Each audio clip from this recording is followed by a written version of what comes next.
ginčių augimas kalba man apie tai, ne, kad vyrai pastebi, vyrai ateina ir dalinasi, ne, ir ne tik tai vyrai. Girdžiu, kad ir moteris rekomenduoja ir savo vyrams, ir pažįstamams, ir kalbasi apie tai. Ne, ir girdėjau ne vieną kartą iš pažįstamų moterų, kad, kaip faina, norėčiau, kad pas moteris irgi būtų tokie dalykai, kai dalinuosi, kas vyksta pas mus. Ne.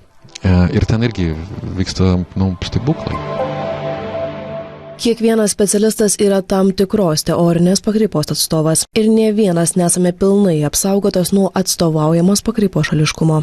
Vartojamos informacijos sintezė ir sąsajų ieškojimas su kitomis perspektyvomis yra raktas į holistišką požiūrį. Nesiūlome priimti vienos teorinės krypties kaip dogmos ar vienintelės tiesos. Kaip tik siūlome prisiminti, kad yra ne vienas veiksmingas analizės kampas. Teorinė kryptis tai yra perspektyva, kurios pagalba galime pažinti save ir savo psichiką.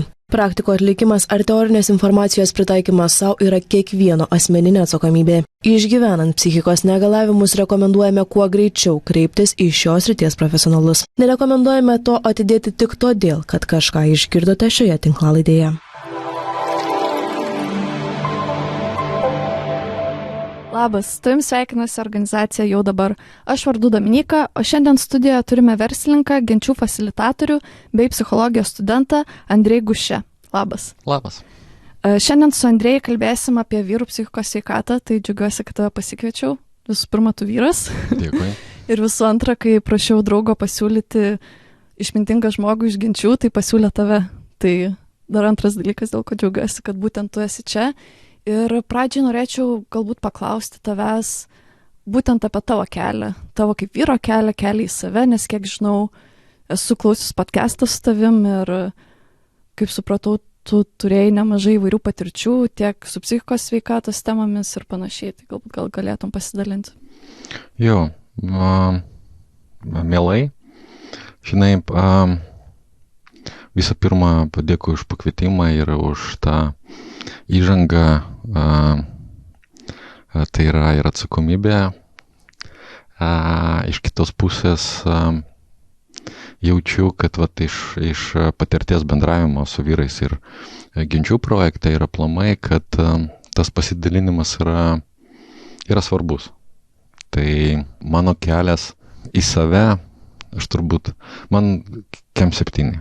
Ir aš vadinu dabartinį etapą, tai yra pasivaikščiojimas į pasimatymus su savim.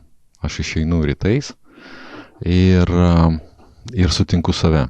Ne viskas man patinka, ką aš matau, ką jaučiu, bet turbūt tai yra tas kelias, kurį aš jau vertinu ir jis man yra svarbus.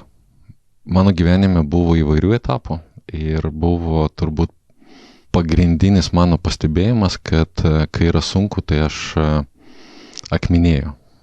Aš akmenėjau, mano širdis akmenėja, ir mano būdas yra užsidaryti savyje ir ten būti. Ir ką mokausi dabar, tai yra neužsidaryti, jausti, bet ir neprarasti ryšį su pasauliu, su kitais artimiais. Tai va tam kelyje ir esu. O šitam kelyje tai įvairių buvo etapų, situacijų. Kažką malonu prisiminti, kad įveikiau ir padariau, kažką net nenoriu prisiminti, nes ir gėda, ir baisu, ir nemalonu.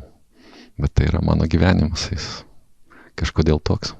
Jo, iš tikrųjų, tas apie suakmenėjimą, ta vieta labai rezonuoja, nes aš irgi linkus būdavau suakmenėti toks, kaip automatų, toks dalykas, kažkoks paternas.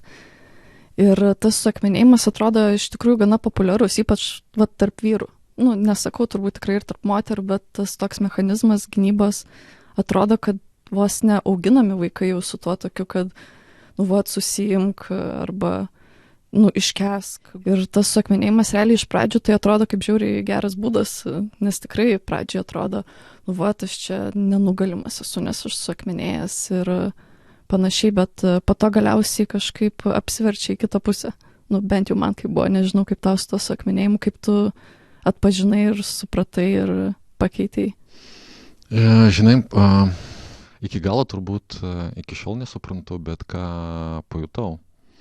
Tai pajutau taip, kad prieš kokius 2-3 metus mano versle buvo ir yra dabar sunkumai.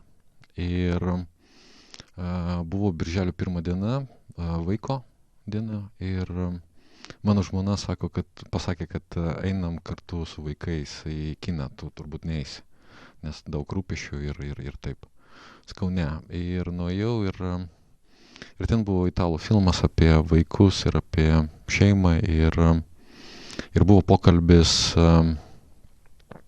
su psichologė iš vaikų centro po filmo. Ir jinai pasakė, kad šitas filmas yra apie neišgirstus vaikus ir apie tėvus, kurie nepasirūpino savo resursų. Savo resursų, kaip aš supratau, tai yra jėgų ir laiko būti šalia vaikų tada, kai jiems reikia ir kai jie nesugeba susitvarkyti su tos, kas yra aplink. Ir tada aš supratau, kad ką tikrai galiu padaryti, tai yra pasirūpinti savo resursų. Ir savo resursas tai yra laikas, tai yra energija. Ir tada supratau, kad savotiškai aš rūpinausi to laikų ir resursų. Ir tas būdas, kuris tada buvo, tai aš galvoju, kad aš esu unikalus. Bet kai pakalbėjau su gydytojais, tai supratau, kad ne. Ir būdas dažnas verslininkų, kurie įsisuka labai stipriai į verslą, yra toks, aš dabar apie save kalbu, nežinau apie kitus, bet apie save. Tai darbe daug darbų, daug streso, daug visko, ta prasme, ten varai. Vakare, kad atsipalaiduoti, eini išgerti, tada prastėja miegas, o ryte, kad pasikrauti, eini sportuoti. Ir tada ratas eina, kol kūnas nepasako, bičias, gal kažką daryk, o pasirūpink. Arba aš pasirūpinsiu pats.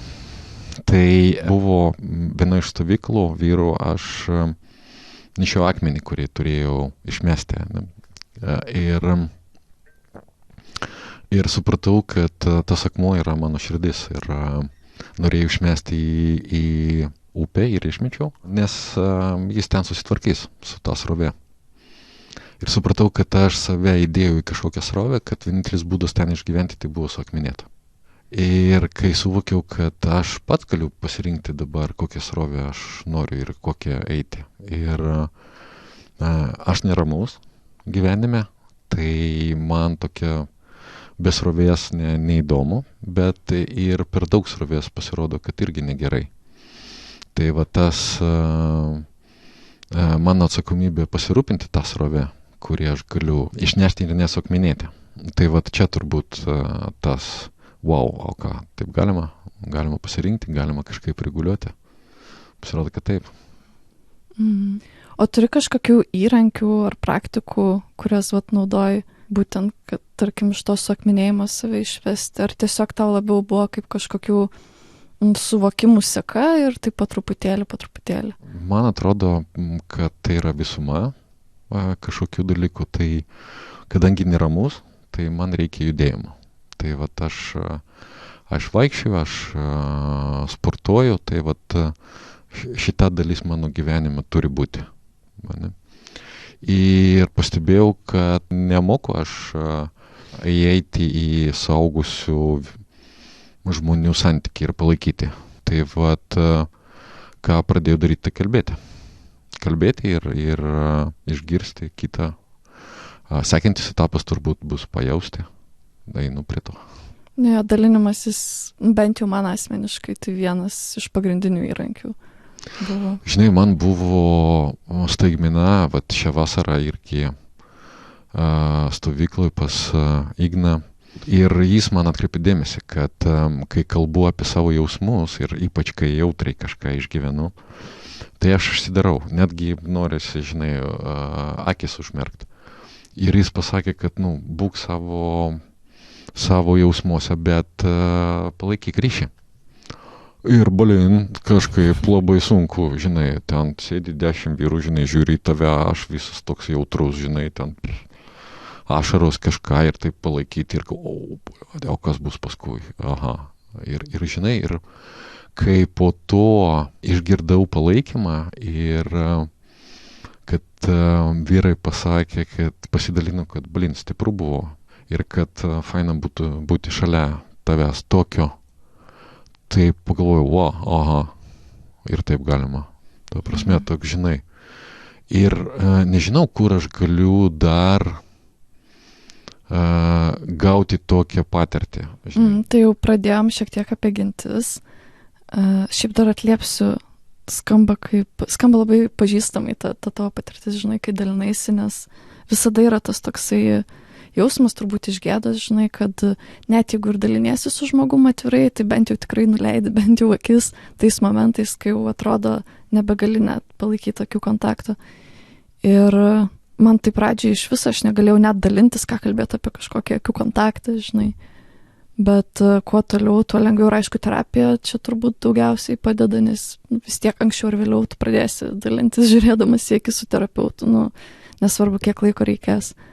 Bet pastebėjau, kad man lengviau net paprastus mažus dalykus kažkokius dalintis, žinai, dienos eigoje, kur kažkas sunervina ir aš būčiau laikiusi savo, žinai, kur nėra prasmės to daryti, kai tu gali pasidalinti su kažkuo ir nebūtinai tai yra skundimasis. Ir atrodo, kad net tokie maži dalykai, žinai, labai susideda į tą visumą, žinai, būsenos. Tai jo, labai surezonavau. Ačiū. O taip, kadangi jau pradėjai apie gentis, tai galbūt gali šiek tiek papasakot klausytojams. Žinau, kad turbūt dauguma žino apie gentis, bet vis tiek įdomu, kaip tu pristatytum, kaip apibūdintum. Man tai yra vieta, kur aš reguliariai galiu ir darau kitaip negu įpratęs gyvenime. Tai yra jautriau, atviriau ir gaunu tada feedbacką. Toks labai ryškus pavyzdys man gal keli tokie.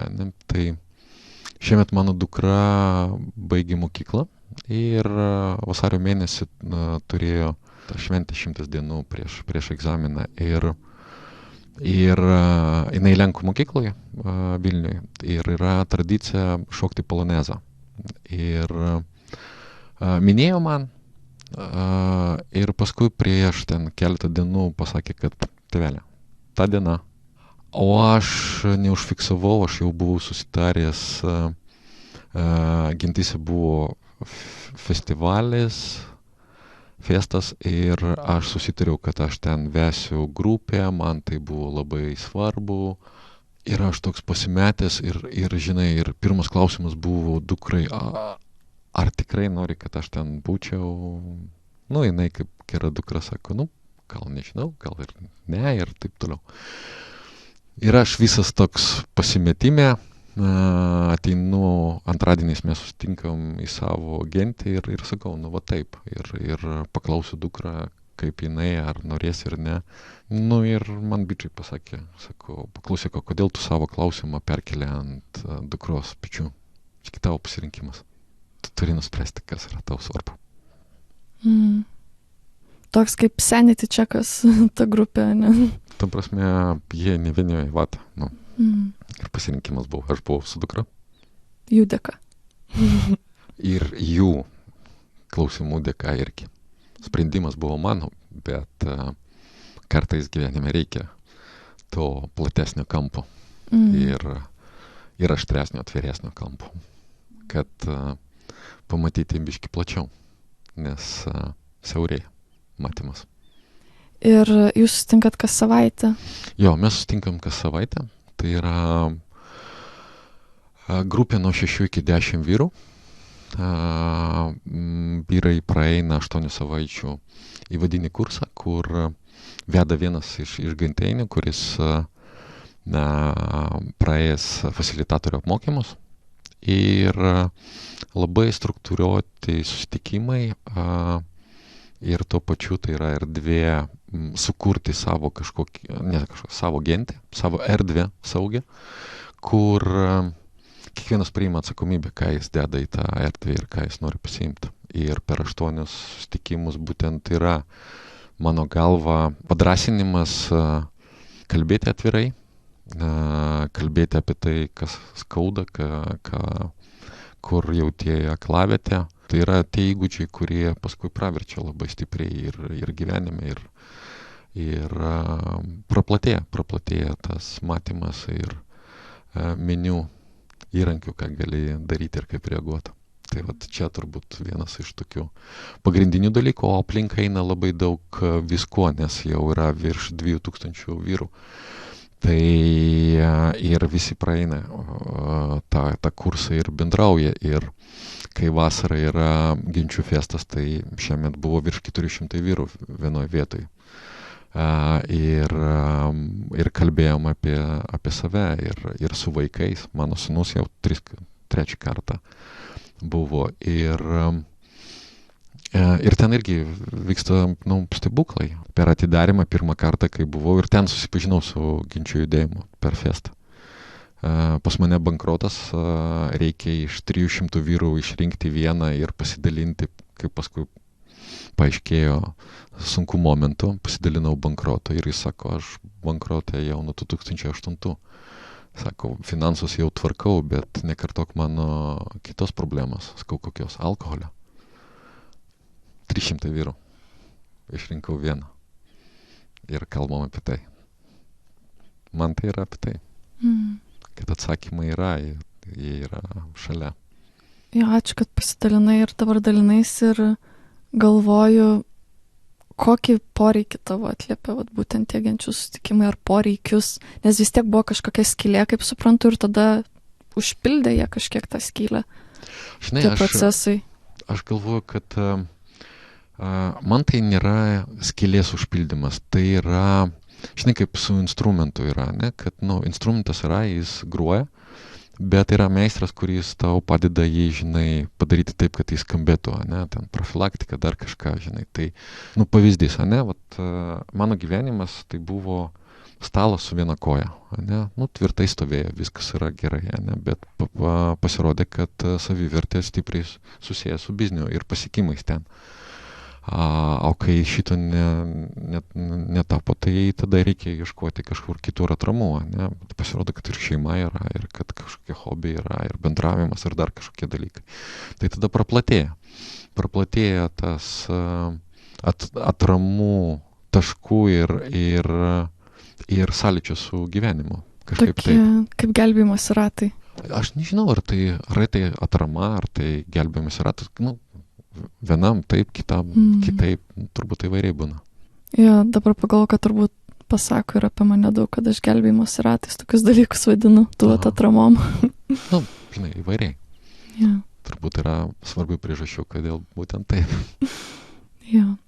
O tu esi bandęs atsitraukti, ar buvo, kad atsitraukai nuo ginčių nuo tada, kai pradėjai ten eiti, ar nebuvo tokio laiko ir visat kažkaip jau tame buvai? Įvairiai, žinai, aš dabar taip stebiu, labai fainas toks pastebėjimas, kad, žinai, kai gentis pradeda gyventi, tai yra, žinai, kaip pirmas pasimatymas. Wow, daug emocijų, ten atvirai, viskas. Ir kai praeina tas laikotarpis kokie, nežinau, ten 6 mėnesiai, 9 mėnesiai, ne? 9 mėnesiai gimdymas. Tai tada atsiranda, žinai, toks jausmas, kad, jau nebus, žinai, tos euforijos tokio, žinai, spalvų aštrių, žinai, kažką, tai gal ne. Ir aš supratau, kad po tuo momentu vėl atsiranda kitas grožis, ne? Kitas grožis, kur yra smulkmenose. Ta prasme, yra etapas, kada daug spalvų ir visokių, o paskui yra, daug pasitikėjimo ir smulkių detalių, kurių grožis yra irgi kitoks. Ir būti tame, išbūti ir pajausti save šitose smulkmenose, ne? Mano, žinai, toks gyvenimo būdas turbūt toks, kad man reikia tokių didelių įspūdžių, ne? Ir labai anksčiau ir dabar pastebiu, kad, žinai, jeigu pasieksiu kažką, tai ten bus laimė. Pasiekiu ir reikia kažką kito. O pasirodo, kad smulkmenose irgi galima jausti ir matyti grožį. Tai va, tai yra apie tai. O klausyk, tada klausimas, aš kaip suprantu, tu tikrai rekomenduotum gentis? Man padėjo ir padeda. Kitiems matau irgi. Tai aš rekomenduoju, o kiekvienas daro savo sprendimus. O galbūt galėtum įsivaizduoti, kokiem žmonėm būtent rekomenduotum, ar rekomenduotum visiems, o gal to manimu yra kažkokių žmonių, kuriems galbūt tikrai netiktų? Ar kažkokių tokių minčių yra? Turbūt vienintelis kriterijus, kurį galėčiau ir norėčiau paminėti, tai turbūt tas, kur žmonės, kuriems reikia jau specialistų pagalbos, tai ieškoti specialistų pagalbos, nes gentis tai yra ne krizių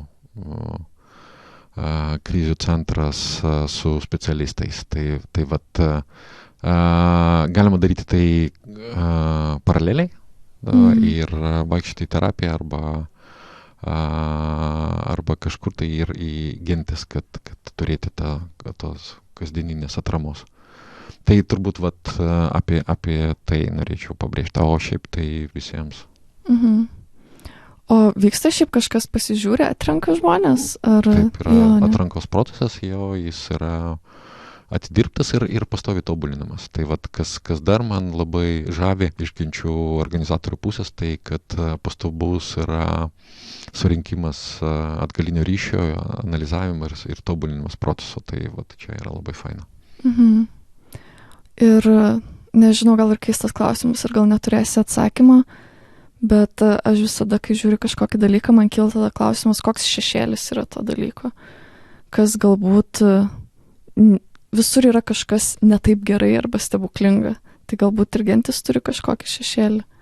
Na, galvoju, kaip čia dabar. Ar pajuokaut, ar kur tą šešėlį paieškot. Šiaip aš girdėjau įvairių pasakymų ir kad sekta ir dar kažkas.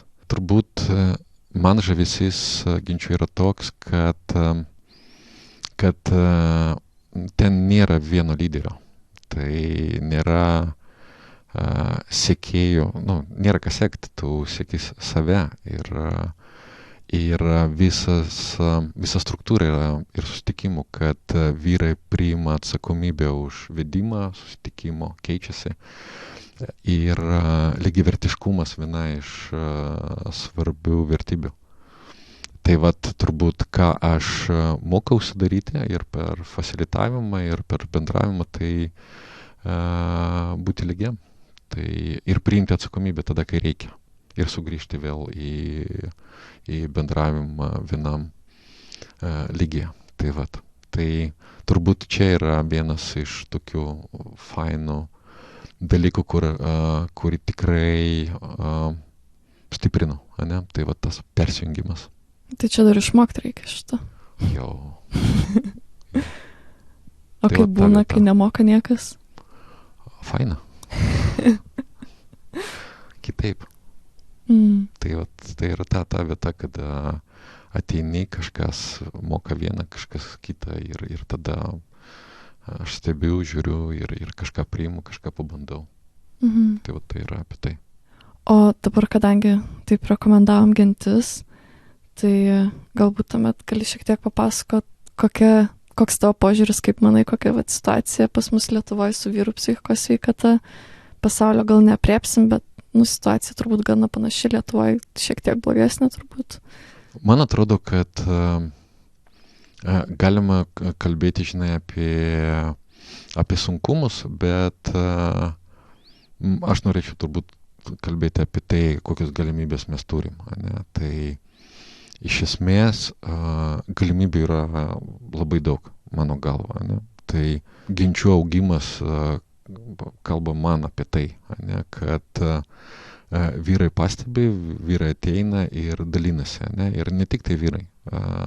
Aš girdžiu, kad ir moteris rekomenduoja ir savo vyrams, ir pažįstamams, ir kalbasi apie tai. Ne? Ir girdėjau ne vieną kartą iš pažįstamų moterų, kad kaip faina, norėčiau, kad pas moteris irgi būtų tokia dalykai, kai dalinuosi, kas vyksta pas mus. Ne? Tai iš esmės galimybių yra daug. Aš galvoju, kad ta parama ne tik vyrui, žmogui, ne, kuris yra kažkodėl tai situacijai, kur jo matymas ir suvokimas pasaulio stipriai susiaurėja. Dabar tos paramos yra vis daugiau ir daugiau, bet reikia tada kažkaip pasiimti tai, ar netgi artimiesiams priimti atsakomybę, kad pasiūlyti pasirūpinti. Ne? Tai vat, turbūt tas bendravimas apie tai, kad ta parama tai ne tik tai medikamentai ir ne tik tai gydytojai, bet ir toks judėjimas kaip gintis, pokalbiai apie tai tarp draugų. Tai viskas susideda į tai, kaip aš reaguoju į tą krizę arba matymų susiaurėjimą savo gyvenime, kur ieškau pagalbos. Ne? Anksčiau turbūt man įprasta būtų užsidaryti arba eiti alkoholio atsipalaiduoti, o dabar aš surandu jėgų pakalbėti apie tai. Ir tai reikalauja tam tikrų įgūdžių, tam tikro perlipimo per save, bet duoda geresnį rezultatą. Tai... Ja. Ir dar aišku priklauso, kuriam taške žmogus suvokia, kad jis nori eiti kažką daryti, nes dažniausiai tai dugno reikia. Aš nežinau, tau reikėjo dugno, ar tu dar prieš... Ir ne vieno. Tai su pirmu nesupratau. O manai, pavyzdžiui, kad gali žmogus eiti kažką daryti nepasiekęs dugno? Kokia tavo nuomonė? Nes aš daug apie tai galvojau. Žinai, praeitą savaitę labai gražų postą perskaičiau apie skausmą. Ir man patiko ten mintis, kad skausmas lavina empatiškumą. Jeigu pereini skausmą ir neužsidarai, tai tada bent aš jau žinau, kokia yra kaina to skausmo, kaip aš jį jaučiu, ir tada jeigu jaučiu iš kito skausmą, kad jis patiria, tai tada mano empatiškumas, mano suvokimas ir jautrumas yra kitoks. Jeigu kalbėti apie tai, kad dugnas neatima jėgų, o priduoda, tada tai yra apie jautrumą, apie didesnį jautrumą ir apie gebėjimą susigyventi su savo tuo jautrumu. Jo, toks labai apie tą flexibility, tokį lankstumą, apie lankstumą. Jo. Jo, nes dažniausiai, kai žmonės akmenėje, lankstumo nebūna visiškai. Jo. Viena arba kitoj pusė tik tai. Man patiko, žinai, vienas iš gintainių, mane kai klausė, kaip gyvenu, kaip laikausi, tai mano atsakymas anksčiau buvo į priekį. O vienas gintainis pasakė, kad lankščiai. Aš tai, wow, geras. Tai dabar kartais atsakau, kad lankščiai į priekį. Lankščiai yra geras, niekad nesugalvočiau tai padaryti. Aš irgi. Aš kaip tik praeitą savaitę terapijoje atėjau ir manęs klausė terapeutė, kaip laikaisi. Ir aš sakau, intensyviai. Mano čia dabar yra toksai intensyviai. Ir jinai sako, Dominika, jau ne pirmą kartą savaitę sakai, kad intensyviai ir su tokiu kažkokiu liūdnu balsu. Bet sako, jeigu intensyviai, tai reiškia, kad tu gyva. Aš tokia galvoju, visai logiška, kad nebesu akmenėjus, o intensyviai. Tai kažkaip atėjau su tokiu, kad kaip sunku intensyviai, bet išėjau su tokiu, kad iš tikrųjų gal ir gerai, kad nesu kaip akmuo, žinai. Jau pasikeitė. Aš tą vertinu dabar labai stipriai. tą gebėjimą įvairiai išgyventi situaciją, ne? Tai ne tik tai užsidaryti, bet ir jautriai, ir piktai, ir kažkaip, įvairiai, tas lankstumas įvairume. O kaip tau sekėsi su tais jausmais susigyvent? Nes turbūt, kai pradėjai į save daugiau žiūrėti, ir jausmų kilo visokių, kur nematytų, ne? Reiktų. Visko, žinai, ir gėdos jausmas pasirodo yra. Ir nelabai malonu. Nėra malonus. Baisu. Jo, yra ir džiaugsmo. Ir suprantu, žinai, kad mano patirtis yra tokia, kad aš kažkada nusprendžiau, kad aš aletų blogų jausmų nejausiu, ne, ten pykčio, dar kažką, žinai, va taip, bet pasirodo, neveikia vieną pusę. Jeigu tą uždarau, tai ir kiti dalykai irgi užsidaro ir ale malonus, ne, tai suprantu, kad nėra.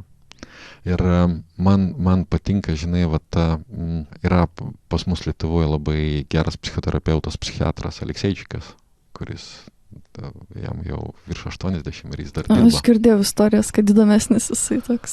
Jo, tai ačiū Dievui, mano gyvenime pasitaiko progų pabūti šalia ir pamatyti, kaip jis dirba. Ir tas jo pasakymas, kad tikras žmogus tai yra tas, kuris turi 100 aš. Ne?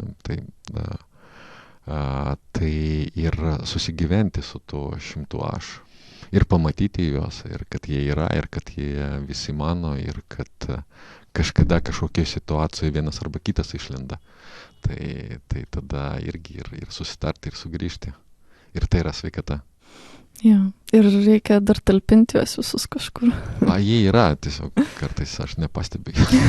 Arba nenoriu. Ja. O kaip tu manai, ar yra kažkoks skirtumas, kaip siūlyt, ne tai, kad siūlyt pagalbą, bet kaip prieiti, tarkim, prie vyro, būtent psichikos sveikatos temai. Nes kažkaip, pavyzdžiui, moteris, vien pasižiūrėjus mūsų organizacijos sekėjus, dauguma moteris, pasižiūri bet kokių psichologijos ten temų, žurnalų, dalykų moteris. Psichoterapeutės 70%, jei neklystų moteris. Kur vyrai tada? Yra.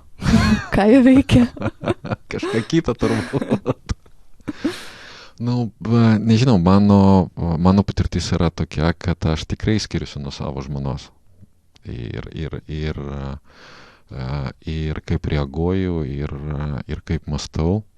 O priėjimas tai būtų irgi įvairūs, nes įvairių vyrų yra ir įvairių moterų yra. Tai kiekvienas yra individualus ir yra kažkokie bruožai tokie bendrini, bet manau, kiekvienas suranda savo atsakymą, kada jam reikia, kaip reikia ir taip toliau, ne? Tai čia kai dugnas būna, ne? Nebūtinai, žinai, aš galvoju, kad ne tik tai dugnas, bet turbūt sunkesnė situacija priverčia kažkaip paieškoti sprendimų ten, kur gal neieškoji. Nes kai viskas gerai, tai tada gali dalintis. Gali dalintis, jeigu yra toks poreikis.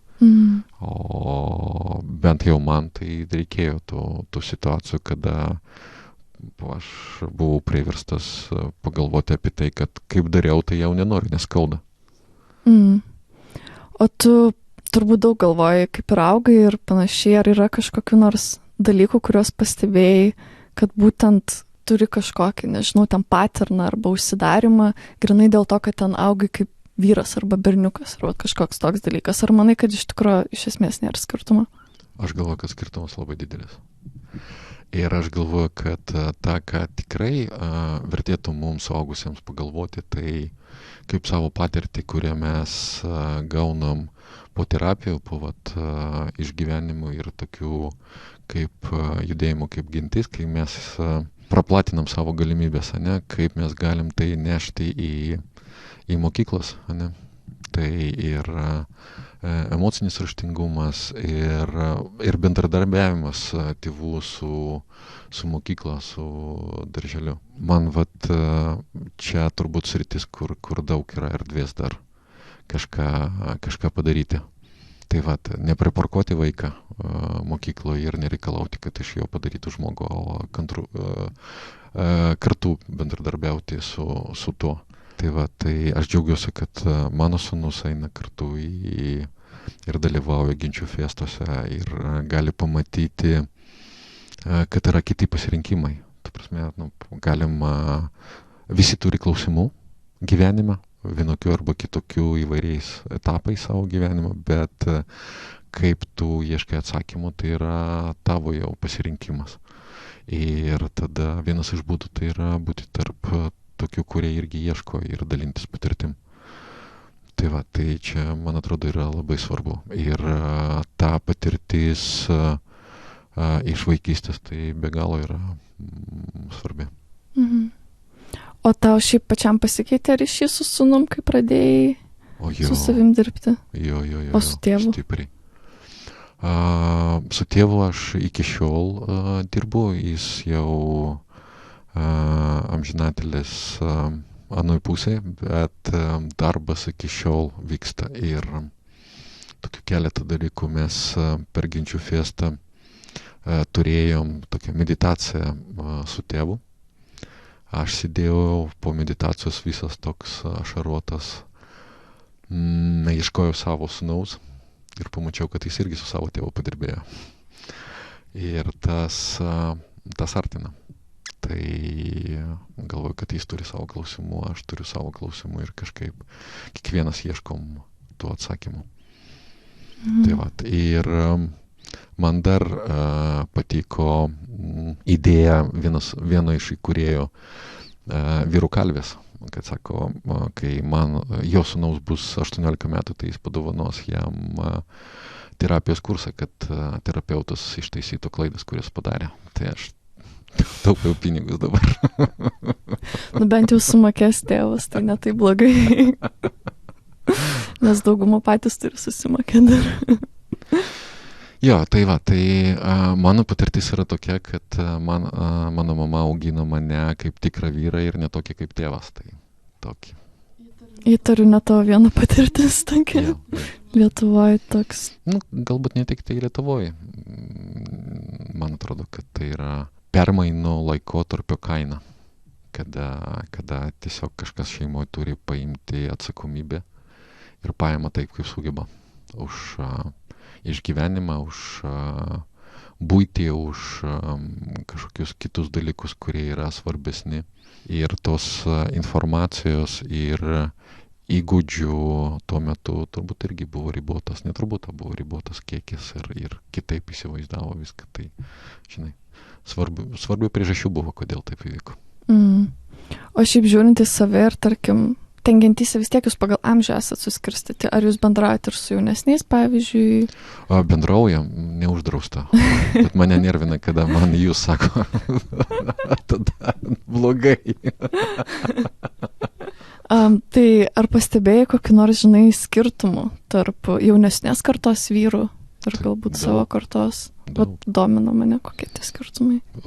Žinai, aš manau, kad visada yra tas kartų skirtumas ir aš tai jaučiu. Ne? Tai mano sūnus greitesnis, pavyzdžiui, ten kažkokia informacijos paieškoja, taip toliau, galbūt norisi greičiau rezultato gauti, gal kartais aš kantresnis, gal ir ne. Tai įvairiai, žinai, bet kad skirtumas yra, tai faktas ir tai yra mano galva normalu. Aš turiu kažkokią viltį, kad galbūt jaunesnė karta šiek tiek laisviau gal kalbasi tiesiog apie savo patyrimus, bet aš nežinau, ar čia mano iliuzija yra tik tais, ar... Dabar galvoju, jo, man atrodo, kad laisviau. Žinai, ir aš dabar matau, kad, ir to laisvumo irgi yra ir sava kaina. Žinai, nes mano dukra šokėja ir dabar įstojo į Amsterdamą į universitetą. Tai, ten jau yra, kur žmonės ir nori kreiptis ir ta riba, ne riba, o kaip aš komunikuoju apie save, ar aš vyras, aš moteris, ar aš kažkaip kitaip.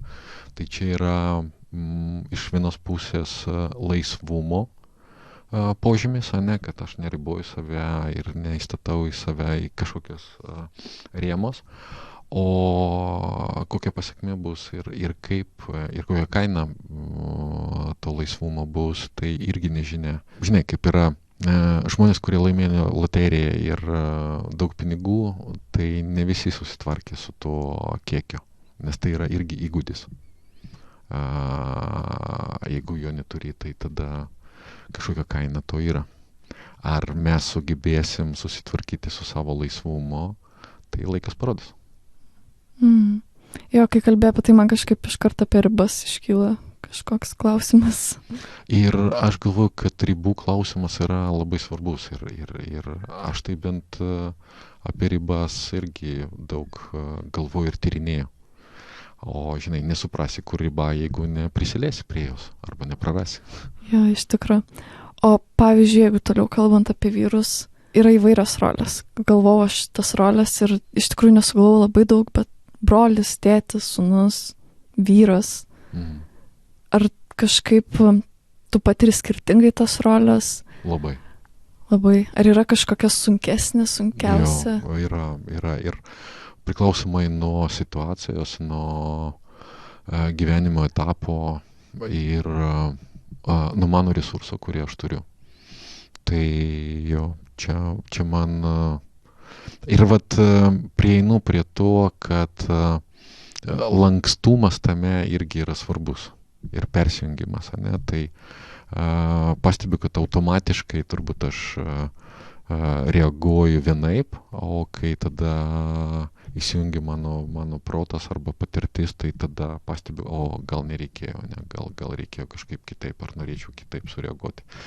Ir tas, kai pastebiu, kaip aš greitai persijungiu, ar aš užsispyręs ir laikausi, žinai, taip kaip buvo anksčiau, nepaisant nieko, tai tame turbūt skirtumas pagrindinis dabar yra, ne?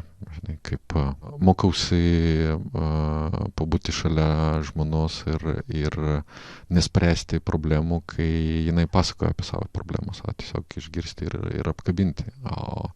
O mano pirmas impulsas, kad sprendžiam. Aišku, davai, darom, pasidalinam, čia aš galiu pasirodo ne apie tai. Žinai, reikėjo pakeisti mano plaukų spalvą, kad... O pats irgi taip pakeitei, kai problemas tau kyla, irgi kažkiek pabūni daugiau su tuo, negu kad iš kartinį spręsti ir daryti, ar čia tik labiau... Aš dabar leidžiu savo pabūti, nepajausti, koks yra jausmas. Nors pirmas impulsas, žinai, iškart spręsti, aiškumą įnešti. Tai pasirodo, kad pabūti nežinomybėje ir nežinoti, ką daryti ir leisti savo jausti, reikia drąsos. Ir tai yra irgi vienas iš būdų nueiti į pasimatymą su savim. Sunku, o paskui dar nepriimti kaltės ir hiperatsakomybės, kada dar kiti padeda tau pajausti tą. Yra ką veikti. Yra ką veikti tikrai. O šiaip, žinai, aš daug labai esu girdėjus, aš visada labai su vyrais gerai sutardavau su vaikinais, mano visada draugai būdavo vaikinai ir labai nekartą esu girdėjus, kad sako, aš į terapiją tai neisiu, dėl to, kad ten tik pokalbis ir aš vis tiek nesu jausmingas žmogus, man terapija tikrai neveiks. Ir ką tu atsakytum tokiam žmogui? Nes tu jo tai neįtikinsi, kad veiks. Ne, aš sakau ir dalinausi, ką aš išgyvenau. Ir mano atveju tai yra viena iš geriausių investicijų. Tai yra psichoterapija. Aš praėjau ir individualią, mes ėjom su žmona ir kartu, ir aš praėjau metinę grupę. Tai čia turbūt buvo vienas iš geresnių ir laiko, ir pinigų investicijų mano gyvenime. Tai vyksta iki šiol. Tai tiesiog pas mane taip. Jo, aš irgi panašiai sakau, nes atrodo, kad žmonės galvoja, kad nueis kažkokią vieną izoliuotą problemą tenais ir ta problema išsispręs, bet gaunas, kad sprendžiasi apskritai visas gyvenimas ir keičia visą gyvenimą ta terapija, bent jau man, kaip pats keitiesi, viskas persidėlioja, kaip kokiam žaidime, žinai. Man, žinai, galbūt galbūt ir yra tokių, žinai, kažkokių labai stiprių pokyčių, bet mano jausmas, kad jie susideda iš mažų žingsnelių. Žinai, kaip aš reaguoju, kaip aš atrandu kažkokius automatinius dalykus, kur aš stipriai reaguoju, žinai, ta prasme, užsidaryti, pasirodo, gali užsidaryti, bet neužmerkti akių, žinai, ir žiūrėti. Smulkmena, bet jinai duoda kontaktą ir tada gyvenime paskui tai eina. Ir turbūt, ką man terapija davė, tai yra praplėtėjimą žvilgsnio į tą pačią situaciją. O tas praplėtėjimas duoda tada, žinai, galimybę, biškai kitaip reaguoti. Gal nestipriai kitaip, bet kitaip. Ir tas kitokumas paskui jis, susirinka į kažkokį rezultatą. Laike. Ir turbūt vienas iš dalykų, kurį aš sakau, tai yra tas, kad Dėja, bet ten nėra stebuklo ir nėra vaistų, kurie gali pakeisti gyvenimą. Labai gražiai pasakai, taip vyriškai, aš čia kažką apie jausmus, žinai. Bet labai struktūriškai pasakei. Jausmus? Nu taip, labai struktūriškai, man labai patiko. Tai va, jausmai. Ne, tai aš, žinai, ir noriu, kad vyrai išgirstų ir iš tikrųjų kažkaip pati net kartais susimastau, kiek tos mūsų tinklalaidės ir apskritai visa ta energija, žinai, organizacijos yra galbūt orientuota tiesiog į tam tikrą grupę žmonių ir kažkaip norisi, žinai, galbūt pasiekti kitas grupės žmonių, bet negali ir visų pasiekti. Tai čia tokia, žinai. O norisi? O aišku, norisi. Nes atrodo, ką aš čia tada veikiu, žinai. Bet vis tiek kažką pasiekėm, tai irgi turbūt reikia to lankstumo, žinai, apie kurį kalbėjom. Tai va, iš tikrųjų, man atrodo, viską iš tikrųjų paklausiau, ką norėjau. Galbūt daugiau nuklydom, bet man labai patiko, tai džiaugiuosi to. Šiaip gal pabaigai, gal nori pasakyti ar palinkėti kažką klausytojams, gal ir nelinkėti, kaip nori. Galvoju, dabar būtų gerai kokią reklamą paleisti. Iš tikrųjų, tai turbūt, žinai, vat, kas man padeda, tai yra būti neabejingam. Neabejingam savo gyvenimui ir tada neabejingai ieškoti atsakymus, jausmus, jausti. Tada susidėlioja? Nežinau.